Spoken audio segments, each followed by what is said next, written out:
Le handicap physique en est synonyme de condamnation à l'échec. Il ne devrait non plus constituer une raison de se laisser engloutir par le fatalisme, qui, en réalité, est aussi mortifère que les handicaps proprement dit. C'est dans cette logique que les Nations Unies ont initié une journée internationale des personnes handicapées. Célébrée chaque année au Mali, la particularité de l'organisation de cette journée à Bamako est la marche du collectif des handicapés diplômés du Mali. Ils étaient à peu près une trentaine de jeunes handicapés et d'albinos à manifester sur la primature. Ce matin, nous sommes rassemblés dans le cadre de la célébration de la Journée internationale des personnes en situation de handicap qui a été décrétée par les Nations Unies depuis 1992.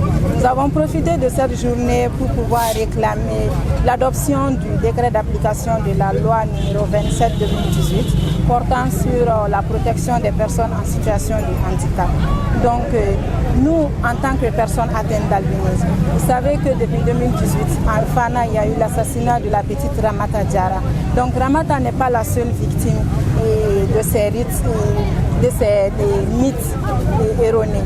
Donc nous réclamons justice pour la petite Ramata, car jusqu'à présent nous ne savons pas qui est l'auteur de cette attaque. Nous sommes très conscients de la situation qui prévaut sur le Mali, des attaques terroristes, mais nous réclamons aussi notre droit, parce que sans ça nous ne pouvons pas étudier. Notre droit et notre accès à la santé est très très limité.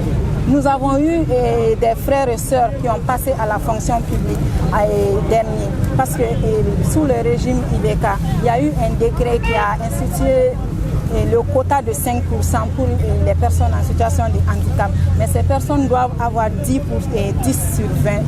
Voilà, donc c'est lors de l'apparition des résultats, ces personnes, leur nom figurait sur la liste des admis.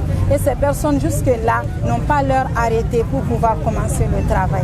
Nous avons une sœur qui était jusqu'à Gao. Elle est venue à Bamako pour son arrêté. À son retour, son mari l'a divorcée parce que le mari pensait qu'elle est venue faire autre chose que ce qu'elle avait dit. Donc nous souffrons en silence. Nous n'avons pas de voix, notre voix porte très peu. Donc nous avons profité de cette journée pour pouvoir vraiment hausser la voix, pour pouvoir attirer l'attention et l'opinion internationale et nationale pour que les gens puissent comprendre ce dans quoi nous vivons.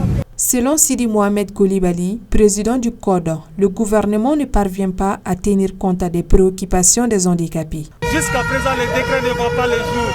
Nous réclamons la signature du décret d'application de la loi relative aux droits des personnes handicapées et l'exécution de ces dossiers qui sont au niveau de la fonction publique. Voilà ce que nous avons demandé à la République du Mali. Une protection suffisante, particulière. Nous venons de discuter avec les membres du gouvernement.